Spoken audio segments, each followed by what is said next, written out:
ang mga kwento ng pag-ibig, kwento ng buhay at kwento ng pag-asa dito sa Barangay Love Stories. Love Stories.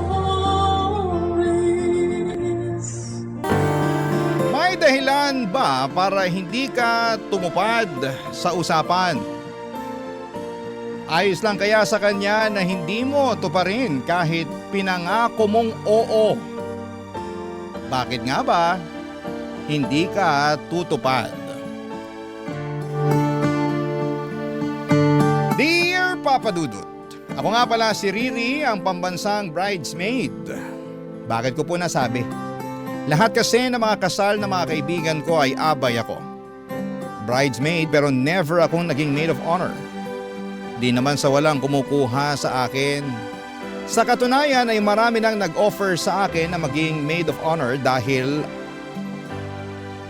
daw sa gusto nila ako. Pero lahat ng yon ay tinanggihan ko. Hindi naman sa tamad akong tumulong sa bride o sadyang maarte lamang ako. Nangako kasi ako sa isang tao na sa kanya lamang ako magiging maid of honor oras na ikasal siya. Walang iba kundi ang best friend kong si Lucille. Childhood best friends kami niyan. Kaya naman ang dali lang sabihin at ipangako sa kanya na balang araw kapag ikakasal siya, ako ang magiging maid of honor niya. Pero sa pagdaan po ng panahon ay biglang may magbabago. Bigla ako mapapatras. Bakit po? Hayaan niyo pong sa pagpapatuloy ng aking kwento ay sabihin ko sa inyo. Pero sa ngayon ay gusto ko muna kayong ibalik kung paano kami nagsimula ni Lucille na maging magkaibigan para maintindihan ninyo kung bakit ganon kahalaga para sa amin ang maging maid of honor ng bawat isa.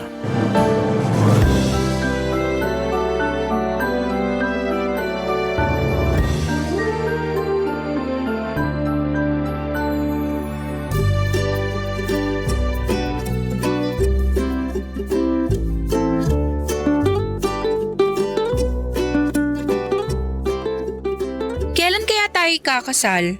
Yan na kagad ang iniisip mo, wala ka pang ang jowa. Palibhasa ikaw meron na, kaya ka mayabang dyan. Darating din yung sayo. Huwag ka lang masyadong choosy kasi. Binabaan ko na nga standards ko eh. Kumpara nung bata pa lang tayo. Grabe sobrang unrealistic ng listahan ng mga gusto ko sa lalaki. Naalala ko noon, sabi mo, dapat 'di ba 5'9" ang height ng magiging karelasyon mo. Ngayon basta may height pwede na.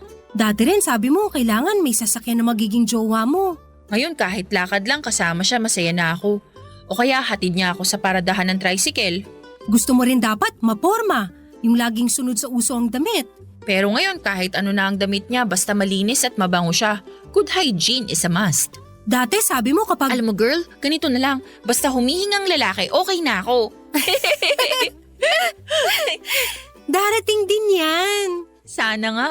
Basta yung usapan natin, kapag ikakasal tayo, magiging maid of honor natin ng isa't isa. Ay, Oh, bakit na naman? makapag maid of honor ka pa kaya sa akin? Kalma, oo naman.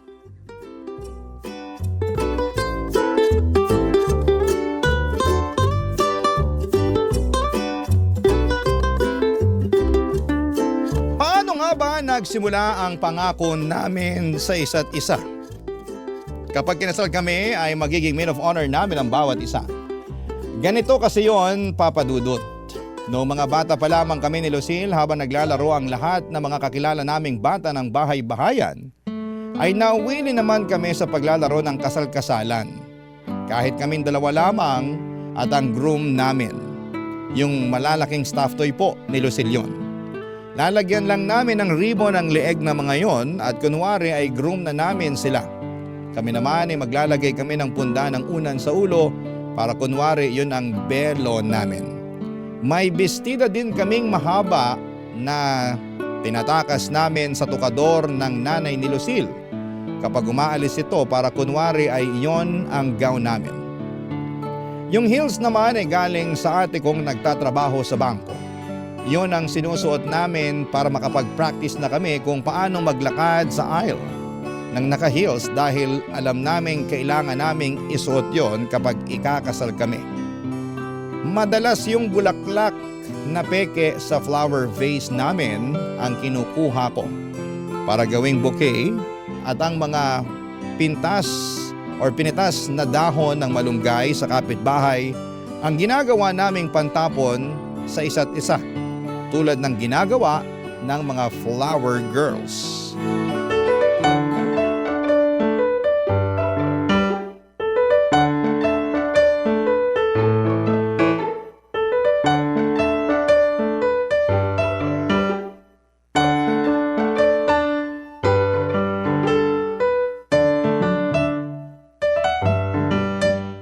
And you may now kiss the bride. Kiss na, dali! Di naman sasabihin ng pari yung kiss na dali eh. Eh di sorry na. O, ako naman ngayon ang bride. Ibabato ko pa tong bouquet ko eh. Ay sige, sasaluhin ko. Umayos ka sa pagsalo ha. Paulit-ulit ako nagbabato, hindi mo naman nasasalo lagi. Ikaw kayang umayos dyan, ang pangit ang pagbato mo eh. O sige, 1, 2, 3! Ay, nasalo ko! Nasalo ko! Ikaw na ang next na ikakasal!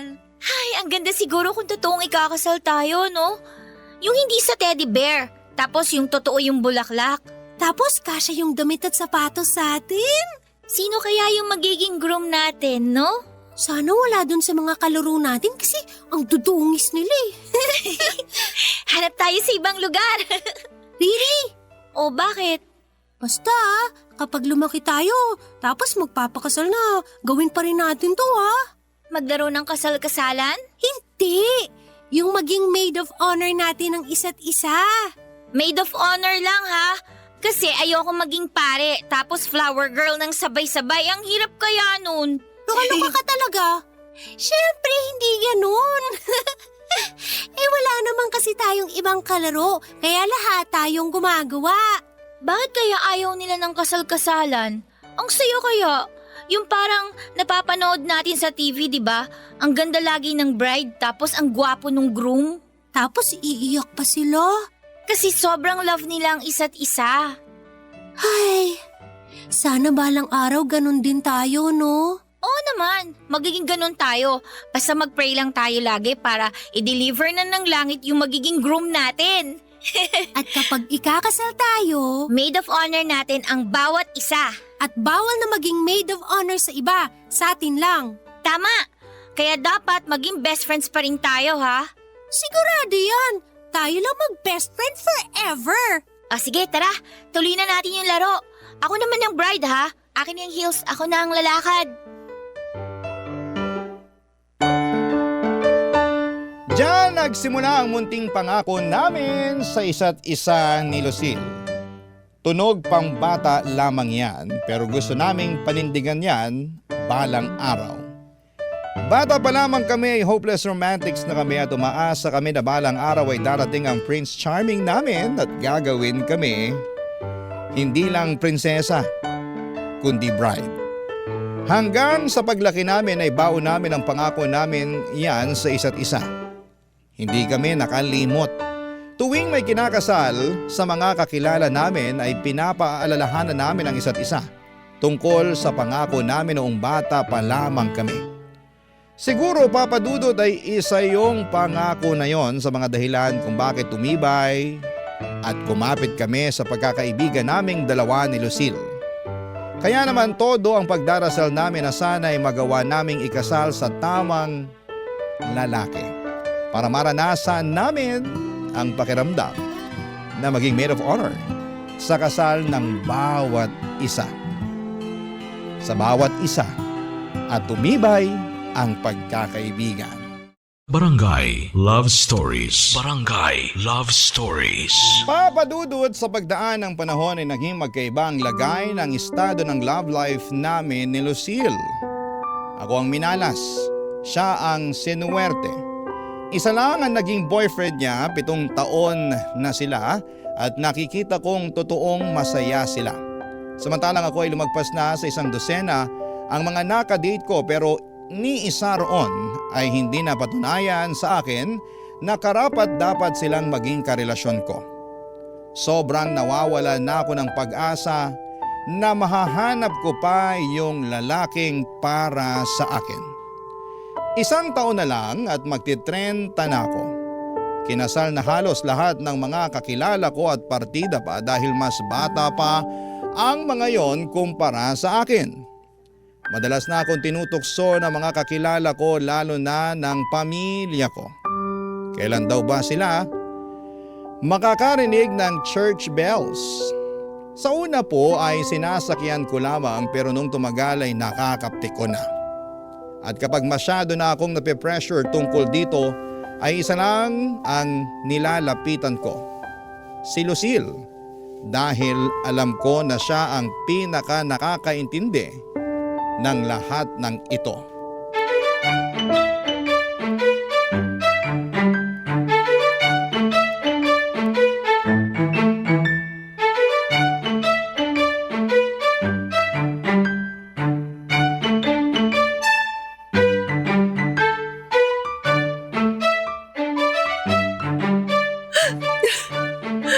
Ano pa bang kulang, Lucille? Pangit ba ako? Hindi. Mas maganda naman ako sa iba pero bakit mas nauna pa silang ikasal kesa sa akin? Yan na naman tayo eh. Ano pa bang makeup ang kailangan kong gamitin at pag-aralan para lapitan ako ng the one ko? May problema ba sa pananalita ko? Sa katawan ko? Sa mga paniniwala ko? Wala ka nang kailangan tanggalin, dagdagan o iwasan. Perfect ka na sa lagay mong yan. Sadyang na traffic lang yung magiging groom mo. Kapit lang, parating na yun. Siguro, need ko magpalaki ng dibdib. Madadaan kaya to sa gym? Yun lang ang afford ko eh. Mas malaki nga yung dibdib mo kaysa sa akin eh. Ano ka ba? Mas malaki nga dibdib ko sa'yo pero sino may jowa? Tigilan mo na yan, please. Huwag mo nang palungkutin ang sarili mo. Pati ako nalulungkot na rin eh. Kailan ko may susuot yung pangarap kong gown? Paano kung isang araw di nakasya yun sa akin, di na bagay o di na uso, anong gagawin ko? Makakapagsuot pa rin ng gown. Ano ka ba? Kailan? Ang malabo na yung sinasabi mo. Tingnan mo, magti-30 na ako pero puro pantalon pa rin ang suot ko. Gusto ko na mag-heels.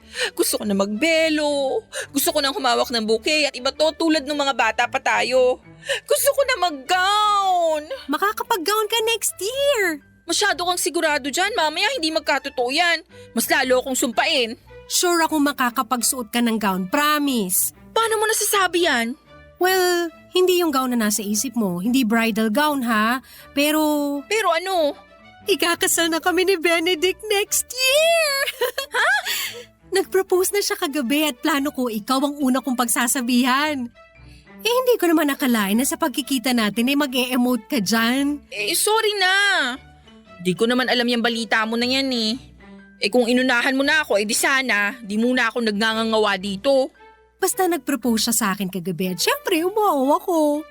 Ikaw pa lang ang pinagsasabihan ko ha dahil gusto kong tumupad sa usapan nating pangako na tayong una magsasabihan kapag may nag-propose na sa atin. Wow, Lucille! At bilang pagtupad sa susunod na pangako natin, Lucille! ihanda mo na ang katawan mo dahil kailangan sexy ka sa gown mo bilang maid of honor sa kasal ko.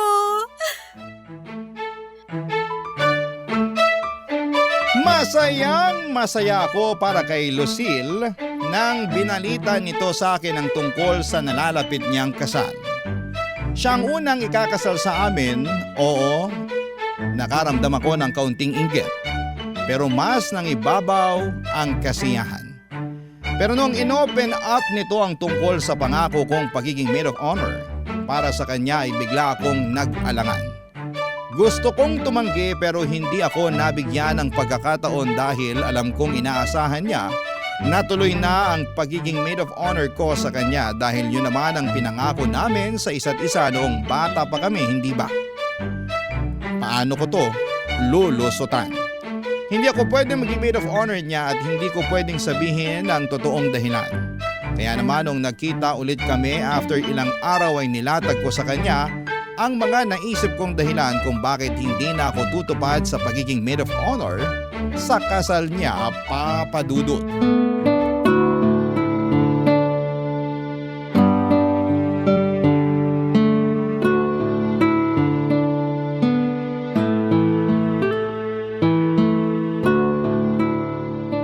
Hindi ko maintindihan. Pangit ba ang sulat ko? Hindi ko maintindihan kung bakit may listahan ka ng mga dahilan kung bakit hindi kita pwedeng maging maid of honor sa kasal ko. Iyan na nga. Pag may di ka naintindihang dahilan dyan, sabihin mo sa akin. I-explain ko ng mas maayos. Gets ko isa-isa, pero hindi ko mag-gets kung bakit… Siguro hindi mo maintindihan dyan yung number 4. Yung di ako pwedeng maging maid of honor mo kasi di ako pwedeng magstay ng late. Kasi ganito yan. Alam ko na pangarap mong wedding panggabi talaga. Kasi hindi ka morning person, di ba? Siyempre, isipin mo baka alas 11 na ng gabi matapos yung kasal mo. Dapat mga ganung oras tulog na ako. Riri, ano ba namang… Kung titingnan mo pa yung number 5 na rason ko, konektado dyan sa number 4 eh. Di ako pwedeng magpuyat, sabi ng doktor ko, dahil mabilis bumaba yung dugo ko. Kaya hindi ako pwedeng umattend ng night wedding mo kasi alam mo na, puyat. Riri, ano ba? Oh, ba't ka sumisigaw? Nag-i-explain lang naman ako sa'yo ah. Ano bang dapat mong i-explain? Kung bakit hindi ako pwedeng maging maid of honor mo. Labo naman ito. Ikaw ang malabo. Bakit biglang hindi ka na pwede maging maid of honor ko? Alam mo, mas malabo ka. Ayan na nga yung listahan no, naka-enumerate na dyan lahat ng dahilan kung bakit hindi ako pwedeng maging maid of honor mo eh. Pinakamalabo ka sa lahat. Asan na yung pangako natin sa isa't isa? Na kapag ikakasal tayo, magiging maid of honor natin ng bawat isa. Asan na yun? Kasi Lucille, pangakong bata lang naman yun eh. Alam mo na, kapag lumalaki, tumatanda tayo, maraming nagbabago. Pero hindi yung pangako natin yun. Yun nga ang naging pundasyon kung bakit hanggang ngayon ang tibay ng friendship natin eh. Tapos bigla kang magdadahilan na hindi ka pwede? At talagang gumawa ka pa ng listahan ng mga dahilan mo para makumbinsi akong huwag kang gawing maid of honor? Basahin mo muna kasi isa-isa para maintindihan mo kung bakit ayoko. At kung bakit hindi ako pwedeng maging maid of honor mo. O wag mo namang lukutin yung papel. Pinaghirapan kong isulat yan eh. Bakit? Yung pagkakaibigan natin, hindi ba natin pinaghirapan yon? Konekta ba naman sa papel yung friendship natin? Pwede bang huwag ka mamiloso po dyan? Alam ko kung anong ibig kong sabihin. Lucille kasi… Walang kasi. Tumupad ka sa usapan. Hindi nga pwede. Nakita mo naman yung mga dahilan ko eh. Wala akong pakialam sa mga dahilan mo. Tumupad ka sa usapan.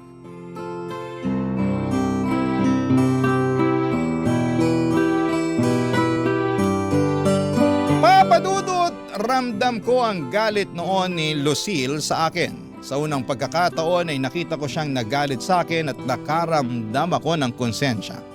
Mali naman kasi talaga na hindi ako tumupad sa naging pangako namin sa isa't isa mula pagkabata. Sagrado ang pangakong yon. Alam ko yon. Pero hindi talaga pwedeng maging maid of honor ako sa kasal niya at ang totoong dahilan ay hindi ko pwedeng sabihin sa kanya. Wala sa listahang ipinakita ko sa kanya ang totoong dahilan kung bakit hindi ako pwedeng maging maid of honor sa kanya. Alam kong hindi niya matatanggap ang totoong dahilan. Oras na malaman niya at natatakot ako kung sakaling malaman nga niya. Hindi ko alam kung paano i-explain sa kanya yon kung sakali. Bahala na. Gagawa ulit ako ng panibagong mga dahilan o mas magandang sabihing palusot para hindi na matuloy papadudot ang pagiging maid of honor ko para sa kaibigan ko. Barangay Love Stories. Barangay Love Stories. Lumipas ang 2 buwan pero wala pa rin akong magandang dahilan na ibibigay kay Lucille para hindi niya kukuning maid of honor. Naipadala na nga rito ang invitation sa akin at nakasulat na doon ang pangalan ko bilang maid of honor at wala na akong kawala hindi ba. Pero gagawa ako ng paraan. Hindi pa naman ako nasusukatan ng gown. Pwede siguro na magkasakit ako sa mismong araw ng kasal niya. Pero sino ang hahalili sa akin?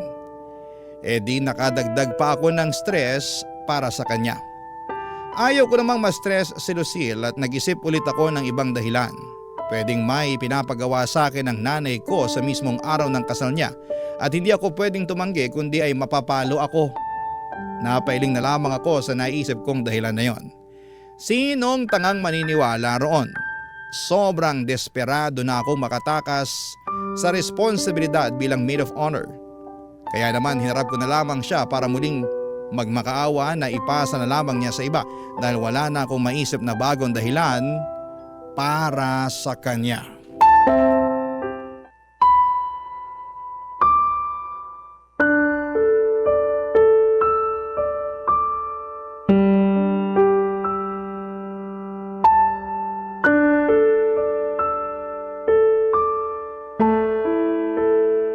Kanina pa ako tumatawag sa'yo, hindi mo sinasagot. Busy ako. Pero nakapag-post ka ng kung ano-ano sa Facebook. Wala kang pake. Oh, bakit ganyan ka? Hindi mo alam kung bakit? Yung dahil sa pagtanggi kong maging maid of honor mo. Bakit? Meron pa bang iba? Lucille, hindi mo kasi maintindihan eh. Alam mo, gusto kitang maintindihan kung bakit ayaw mo pero lahat ng binigay mong rason walang sense. Anong walang sense? Grabe ka naman. Alam mong walang sense lahat ng mga pinagsasabi mong dahilan sa akin. Ngayon mo sabihin sa akin yung totoo. Bakit? Ayaw ni Mama na maging maid of honor ako sa'yo. Really, ano ba? Lucille, kasi Nangako tayo noon 20 years ago. Kapag ikakasal tayo magiging maid of honor natin ang isa't isa. at kahit anong mangyari tutupad tayo sa usapan. O bakit ngayon hindi ka tutupad? Lucille, ang hirap sabihin eh. Mas mahirap pa kaysa sa panindigan ng pagkakaibigan natin? Hindi naman sa ganun. Sa ayaw at sa gusto mo, tutupad ka sa usapan. Kasi ako kahit ano pang mangyari sisiguraduhin kong magiging maid of honor mo ako sa kasal mo. At paano ka nakakasigurong ikakasal pa ako? Kasi pinagdarasal ko yan gabi-gabi. Ipinagdarasal ko na sana makilala mo na siya para hindi ka na umiiyak. Hindi ka na malungkot. Hindi ako naging maramot sa'yo sa dasal, Riri. At sana naman sa pinakamasayang araw ng buhay ko, hindi ka rin maging maramot sa pagtupad ng pangako mo.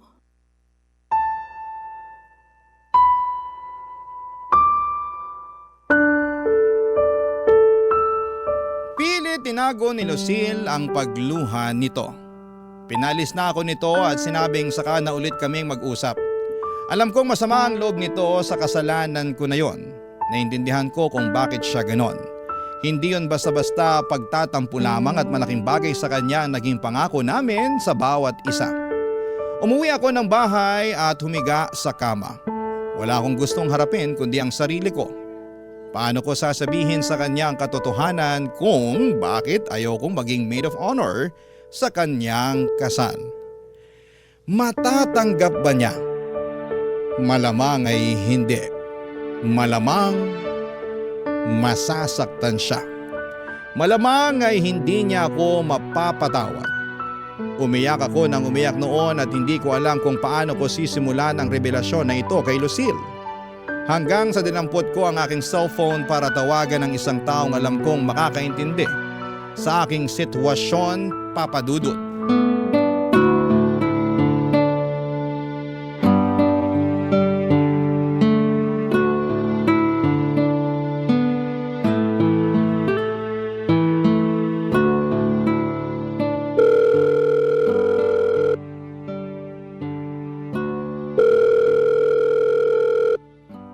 Hello?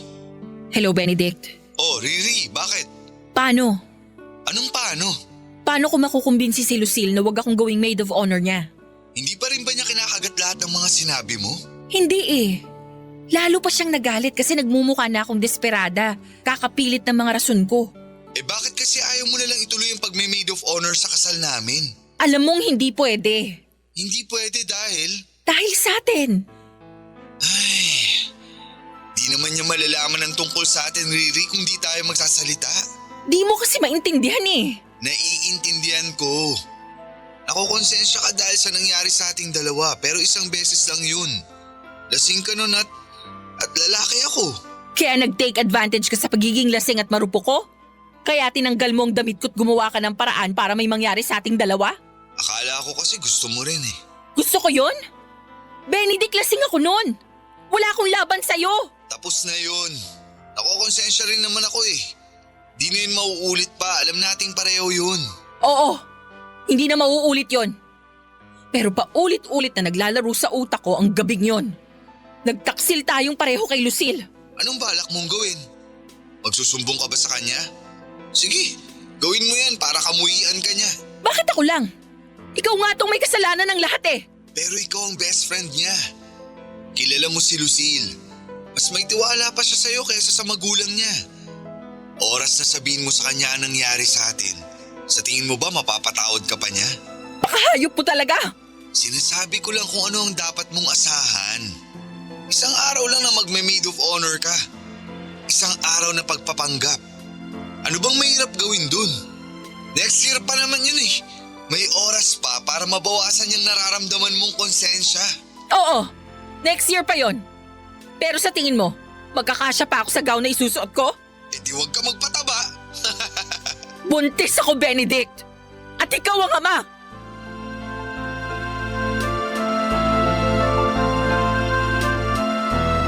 Isang gabing pagkakamali, nakabuo kami ni Benedict. Ito ang totoong dahilan kung bakit ayokong maging parte ng kasal ni Lucille dahil hindi ko alam kung paano ko kakayaning maglakad papunta sa altar habang bitbit ang isang sekreto na alam kong dudurog sa kanya. Hindi ako matulungan ni Benedict para lusutan ang problemang ito dahil kahit siya mismo ay ipit na rin dahil nabuntis nga niya ako. Paano kapag nalaman ito ni Lucille? Mapapatawad ba niya kami? Mapapatawad ba niya ako? Sasabihin ko ba sa kanya ang katotohanan? O hayaan ko na lamang ito at magpanggap na walang naganap? Paano kapag lumaki ang tiyan ko, ano ang isasagot ko kay Lucille? Kapag tinanong nito kung sino ang ama ng anak ko? Maituturo ko ba si Benedict? Gusto ko nang mabaliw dahil sa dami ng katanungan sa isipan ko pero isa lang ang alam kong kailangan kong sagutin sa ngayon. Magiging maid of honor pa rin ba ako sa kasal ng best friend kong trinaydor ko? Papadudod hanggang ngayon ay hindi ko alam ang gagawin at hindi pa rin ako kinakausap ni Lucille dahil sa pagtatampo nito sa akin dahil nga sa pagtanggi ko sa kanya na maging maid of honor. Alam kong malaking bagay ang pagtupad ko sa pangako ko sa kanya. Noong bata pa lamang kami pero malaking bagay din ang nararamdaman kong konsensya. At alam kong baka ito ang maging dahilan para mas lalo kong hindi magampanan ng maayos ang pagiging maid of honor ko sa kanya. Sana po ay magawa ninyong matulungan ako kung ano nga ba ang dapat kong gawin sa problema kong ito. Maraming salamat po sa pagbasa at pag-unawa. Ako ang inyong kapuso at kabarangay forever, Riri. Ano ang masasabi mo sa ating Barangay Love Stories today? Aabangan namin yan sa aming comment section.